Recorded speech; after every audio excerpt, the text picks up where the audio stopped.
네, 묵상 간증 사랑으로 공감할게요입니다. 모태신앙인인 저는 교회에서 악기로 9년 동안 봉사했습니다. 하지만 기복신앙이었기에 대학 입시와 재수에 실패하자 하나님을 원망했습니다. 이후 원하지 않던 대학에 들어갔는데 하나님은 그곳을 통해 제가 미국 유학과 중동항공사 취직까지 할 수 있도록 인도해 주셨습니다. 하지만 저는 승무원으로서 하나님 없이 화려한 세상 문화에 빠져 살다가 허무함을 느꼈습니다. 또한 무슬림 남자친구와의 관계가 나빠지면서 깊은 우울에 빠졌습니다. 그 무렵 저는 어머니에게 건네받은 큐티인을 보며 다시 하나님께로 돌아올 수 있었습니다. 그러다 코로나19로 항공사에서 정리해고를 당한 뒤 한국에 돌아와 예배를 회복했습니다. 그 후 하나님은 저를 모 대학 겸임교수로 세워주셨습니다. 저는 신임 교원으로 미숙한 모습을 보이지 않으려면 엘리바스처럼 지식 위주로 가르치는 게 좋겠다고 생각했습니다. 하지만 학생들은 오히려 제가 업무 도중 실수한 이야기를 재밌어 했고 실질적인 도움이 된다고 했습니다. 그래서 학생들의 입장을 이해하고 그들의 눈높이로 맞춰 낮아지려고 노력했습니다. 하지만 상황이 조금 편해지고 가르치는 자리에 있게 되자 저는 어느새 높아진 마음으로 청년부 소그룹 리더를 판단했습니다. 그리고 믿음이 좋은 리더가 있는 다른 소그룹으로 옮기고 싶어 했습니다.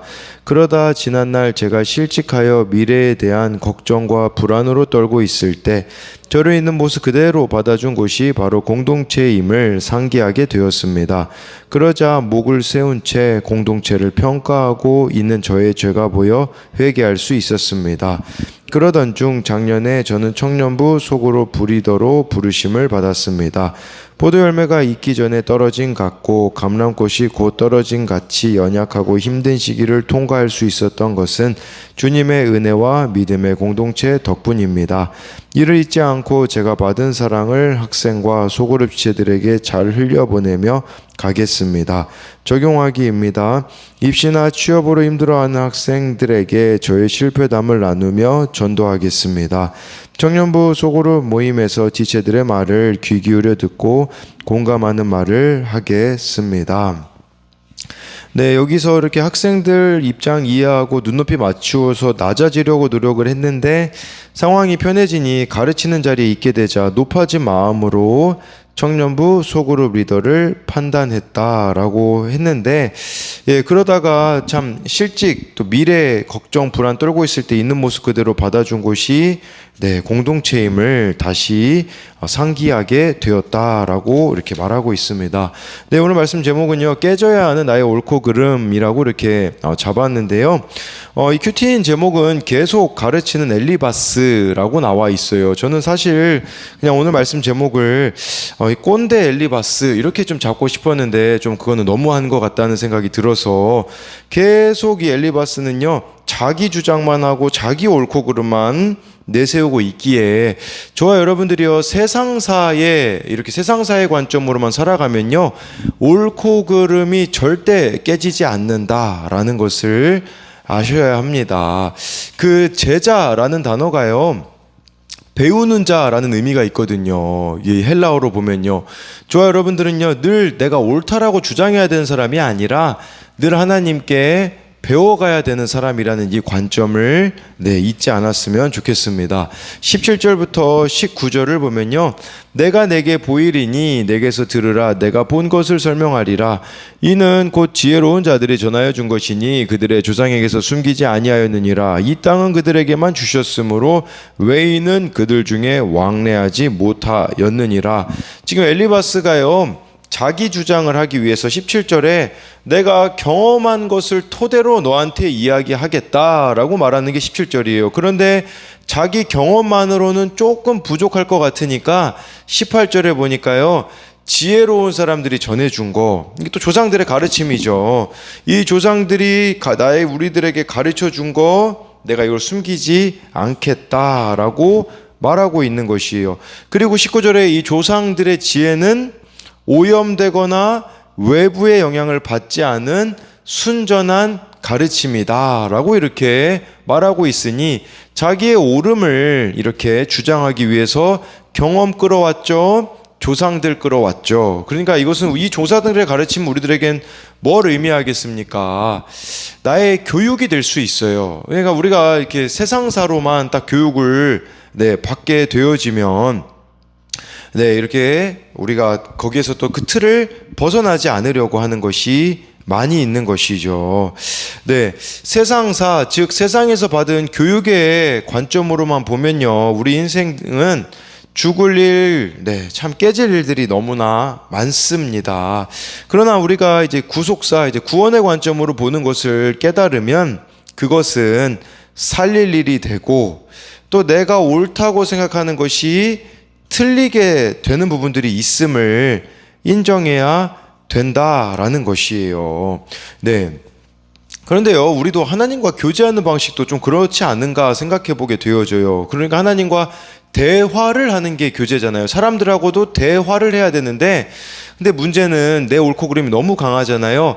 하나님께 대하여서, 이웃에 대하여서도요, 통보만 내리는 방식으로 살아가는 사람들이 너무나도 많다라는 것이에요.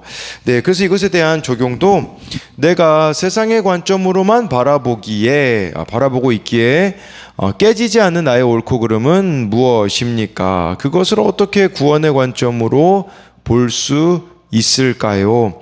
내가 알고 있는 것이 전부라는 생각으로 지체들을 가르치며 그들이 겪는 고난을 판단하진 않습니까? 20절에요. 그 말에 이르기를 악인은 그의 일평생의 고통을 당하며 포악자의 횟수는 정해졌으므로, 지금 경험 의지한다, 나는 조상들의 가르침 따른다, 결론이 20절이에요. 뭐냐면 욥 너 악인이야, 너 포악자야, 이거거든요. 악인은 일평생 고통을 당하고, 여기 포악자의 횟수는 정해졌다. 이것은 원어적인 의미로는요, 많은 세월에도 불구하고 포악자에게는 고통이 끊이지 않는다라는 것이라고 볼 수가 있는 거예요. 그러니까 딱 단정 지어 버리는 거예요. 이 사람은 이래서 안 돼. 우리도 이런 태도 있지 않나요? 어떤 사람들의 모습을 보면 이 사람은 이래서 안 되고 저 사람은 저래서 안 되고, 딱 그 인생에 대해서 악인이다, 포악자다, 이렇게 우리가 답을 내려버리지는 않느냐라는 거죠. 그래서 이것에 대한 적용도요, 가족이나 지체에게 조언한다는 명목으로 그를 악인이나 포악자로 몰아가지는 않습니까? 21절부터 23절에 보면요, 그의 귀에는 무서운 소리가 들리고 그가 평안할 때에 멸망시키는 자가 그에게 이르르니 그가 어두운 데서 나오기를 바라지 못하고 칼날이 숨어서 기다리느니라. 그는 헤매며 음식을 구하며 이르기를 어디 있느냐 하며 흑암의 날이 가까운 줄을 스스로 아느니라. 악인하고 포악자로 지금 욥을 단정 짓고서는 묘사하고 있는 거예요. 이렇게 악인, 포악자의 인생은 무서운 소리가 늘 들린대요, 귀에서요. 우리가 이런 거를 환청이라고 하지 않을까요? 그리고 평안할 때 멸망시킨 자가 그에게 이른다라는 것은 그의 인생에는 평안함이 없다라는 것이에요.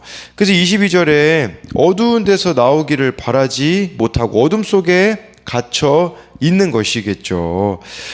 근데 칼날이 숨어서 기다린다라는 것은 칼에 대한 두려움 때문에 밖으로 나가지도 못한다라는 거예요. 근데 어쩔 수 없이 나와야 돼요. 왜냐? 23절에 헤매며 음식 구하여 이르기를, 생존 때문에 음식을 찾아 헤매지만 흑암의 날이 가까운 줄 스스로 아느니라. 죽음에 이르게 될 것을 자신도 알고 있다라는 것이죠. 이게 악인의 삶이라는 것을 이렇게 엘리바스가 표현하고 있는데요. 그런데 이게 그냥 물론 이것은 욥에게는 해당되어지는 것은 아닐 수 있으나 그냥 그런 생각을 좀 해보게 되더라고요. 말씀으로 자신의 삶이 해석되어지지 않는 사람들의 모습이 이와 같지 않을까요? 사건이 오면 다 그냥 무서운 소리로 들리는 거죠.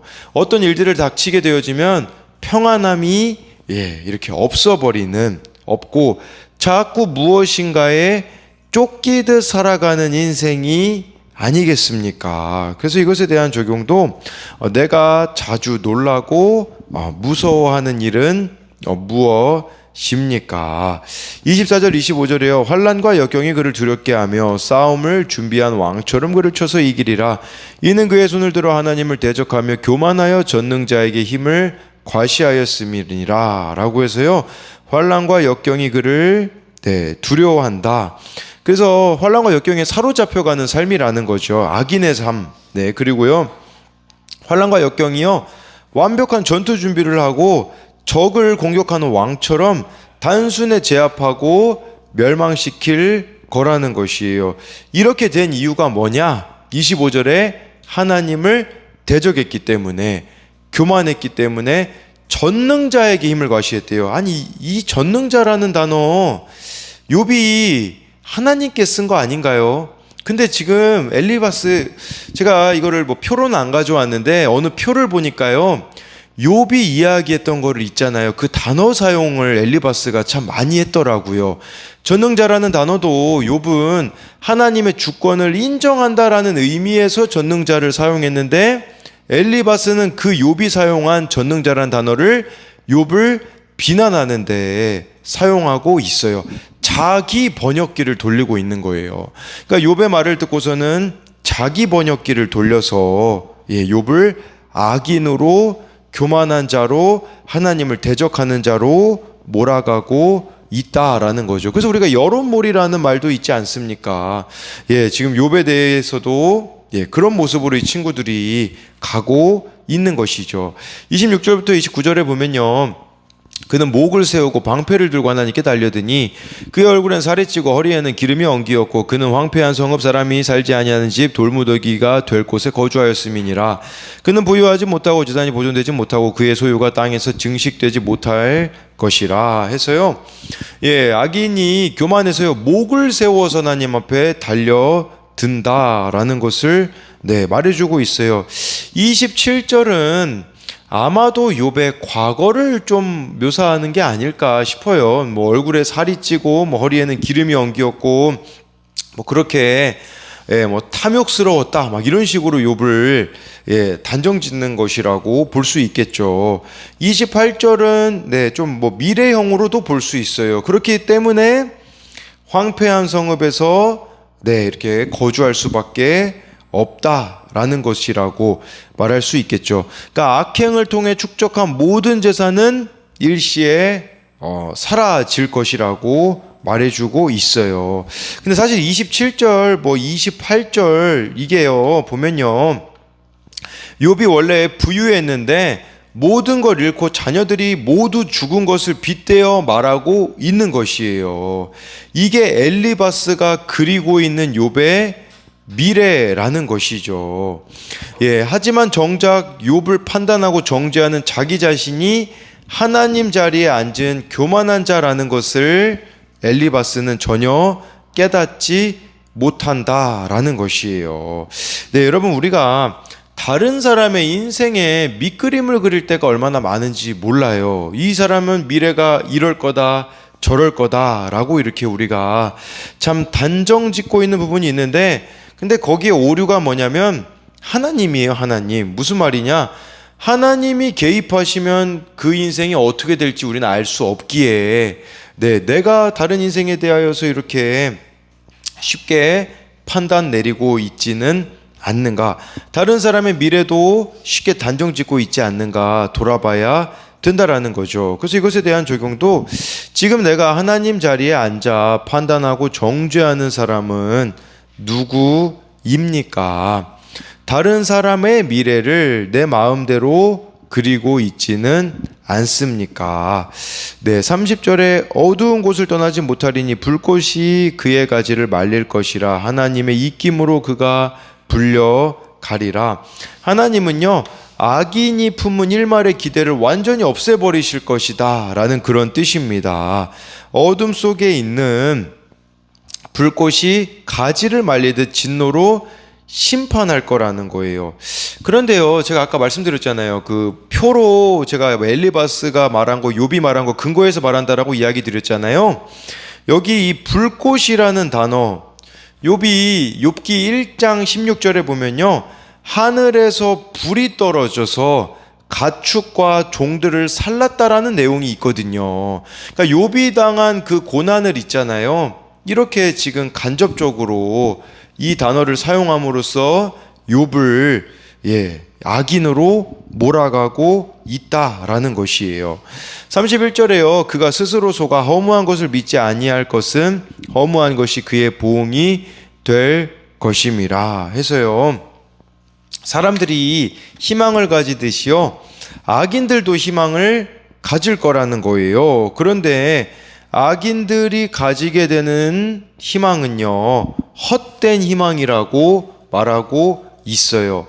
허무함이라는 또 단어를 쓰잖아요. 허무한 것. 네, 욥이 이 막 탄식하면서 자신이 허무하다고 했거든요. 그걸 또 이렇게 지금 네가 허무한 거 있잖아, 그거 악인이기 때문이야 라고 지금 또 엘리바스가 이야기하고 있어요. 엘리바스가 지금 두 번째로 말하고 있는 내용이잖아요. 이 15장 내용이요. 첫 번째랑은 좀 다른 게 있어요. 뭐가 다르냐?